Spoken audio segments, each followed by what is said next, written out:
Döymə mənim üçün sadəcə iynənin dəriyə toxunuşu deyil, o zamanın bir anını saxlayan yaddaşdır. İnsan bəzən danışmaq deyil, hisslərini ifadə etmək istəyir. Və o hisslər xəttə, nöqtəyə, kölgəyə çevrilir.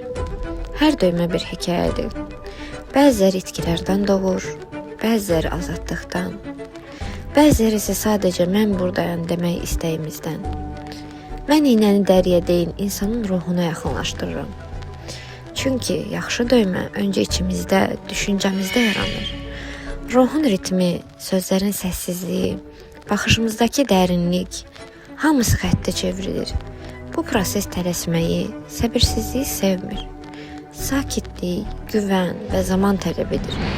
Mənim işimiz buraxmaq deyil, mənim işim hissi duyub görünən etməkdir.